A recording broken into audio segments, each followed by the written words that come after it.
이 동영상은 슬기로운 4대 보험 실무라는 책의 해설을 위해 만들어졌습니다. 안녕하세요. 18단원입니다. 고용산재보험의 징수와 관련해서 부가고지사업장과 자진신고사업장으로 나눠진다는 얘기는 제6단원에서 말씀드렸습니다. 건설업은 자진신고사업장이죠.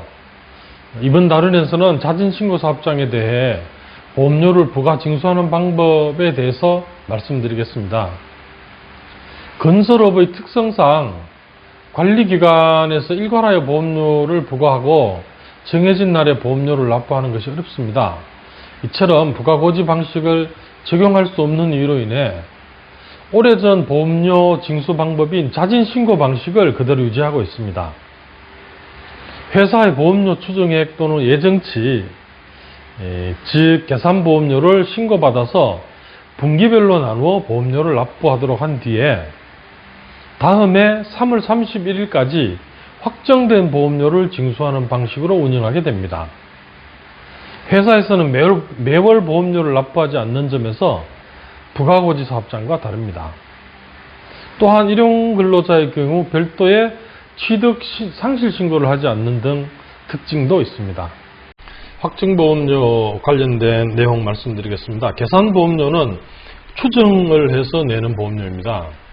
확정보험료는 정산을 해서 정리하는 보험료입니다. 확정보험료에 대한 정의를 보시면 매 보험연도 말일까지 사용한 근로자에게 지급한 보수총액에 고용보험료율을 곱하여 산정한 금액.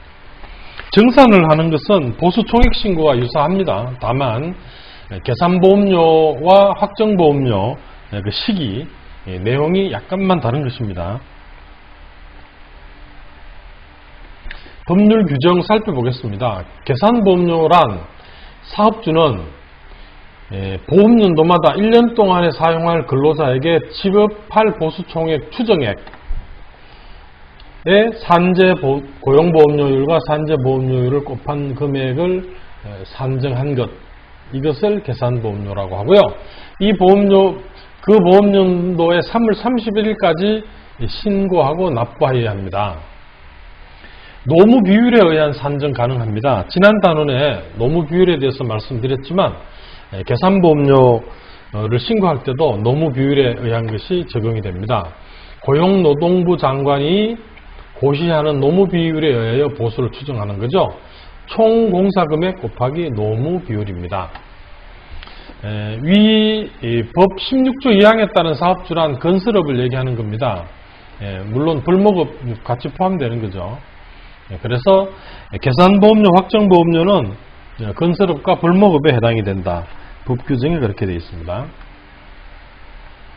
확정보험료가 어떤 것인지 법 조문을 통해서 확인해 보겠습니다. 사용한 근로자에게 지급한 보수총액에 각각의 요율을 곱해서 산정한 금액입니다.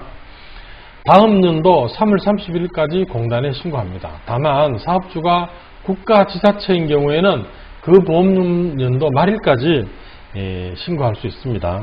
이것은 국가예산은 1월 1일부터 12월 31일까지 되어 있기 때문에 그 기간하고 맞춘 것입니다. 계산보험료 업무에 대해서 살펴보겠습니다. 신고일은 앞서 살펴봤듯이 3월 31일인데요.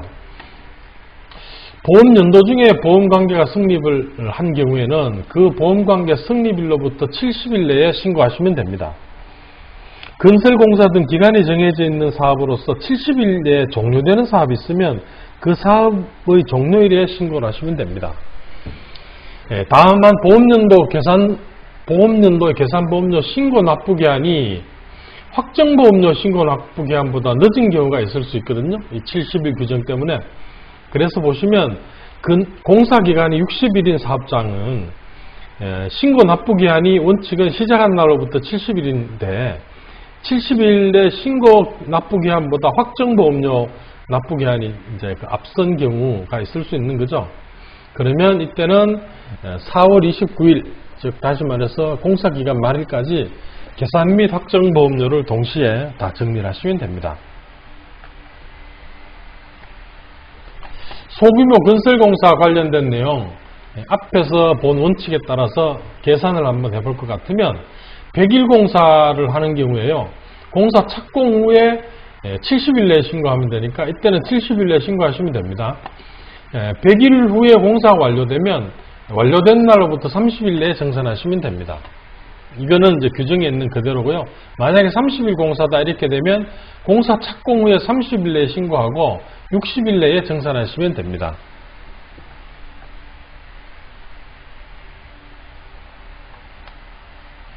계산보험료는 보면 보험료 경감이 있습니다. 계산보험료를 3월 30일까지 전액 납부를 하면 3% 경감합니다. 이자율과 비슷하죠. 원칙은 계산보험료는 원칙이 아니라 이렇게 분기로 해서 나눠낼 수 있습니다.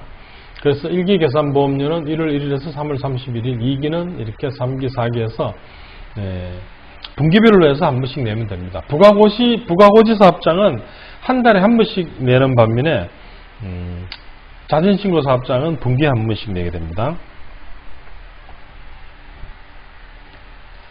확정보험료 정산 업무 살펴보겠습니다. 다음 연도 3월 31일까지 국가 등 사업주는 그 연도 말일까지 내면 된다고 말씀드렸습니다. 보험 연도 중에 보험관계가 소멸하는 경우 그 보험 소멸하는 날로부터 30일까지 좀 전에 사례를 통해서도 살펴본 내용입니다. 확정보험료의 사실조사 및 징수라는 내용이 있습니다. 공단에서 사실조사를 한 다음에 차액분 더 내야 될 내용이 있으면 그 부족액을 징수한다 이런 내용입니다. 건설업 본사가 있고 현장이 있는데요. 이 확정보험료를 어떻게 낼지와 관련해서 근로복지공단의 실무책자를 참고로 해서 말씀을 드려보겠습니다. 건설업 본사는 실지급 보수 총액의 보험료율을 곱하는 식으로 해서 확정보험료를 내는데요. 문제는 이제 산재와 고용보험이 실지급 보수 총액을 산정하는 데 있어서 조금 차이가 있습니다. 전체 근로자 보수에서 산재보험은 대표자는 산재 가입 대상이 아니니까 여기 대표자 보수는 빼고요. 본사 소속으로 되어 있는 건설 현장에 가서 근무하시는 분들의 보수도 뺍니다. 거기에 건설 현장 일용 근로자 보수도 당연히 본사에서 할 때는 빼야 되겠죠. 고용보험 같은 경우에는 고용보험은 고용안정사업과 직업능력개발 부분과 실업급여 부분으로 나눠지는데요. 고용안정과 직업능력개발사업과 실업급여의 가장 큰 차이점은 65세 이후에 신규로 고용된 근로자 보수가 실업급여에는 해당이 없습니다. 다만 고용안정과 직업능력개발사업에는 65세 이후에 고용된 사람들도 적용이 됩니다. 이거는 뒤에 고용보험의 그 자격요건, 적용제외 요건을 보시면 알 수 있는데요. 어쨌거나 이 차이 때문에 고용보험의 보수총액과 실업급여의 보수총액을 할 때는 65세 이상 부분을 반드시 고려를 하셔야 됩니다. 손익계산서를 기준으로 해가지고 금액을 책정할 것 같으면 손익계산서상 인건비 전체에서 대표자 부분하고 본사 소속 현장 근무자 인건비는 건설 현장에서 신고하는 걸로 정리하시면 되고요. 고용보험 보수는 손익계산서 전체 인건비에서 대표자를 제외하고 원가 명세서상 본사 소속 근로자 보수 전체를 더하는 식으로 해서 계산하시면 되겠습니다. 이 내용을 정리를 해보자면 산재보험과 고용보험은 대표자 보수를 제외하는 것은 같고요. 실업급여 관련해서 65세 이상 부분 때문에 고용안정사업과 실업급여 부분이 나눠진다는 거 아시면 되겠습니다.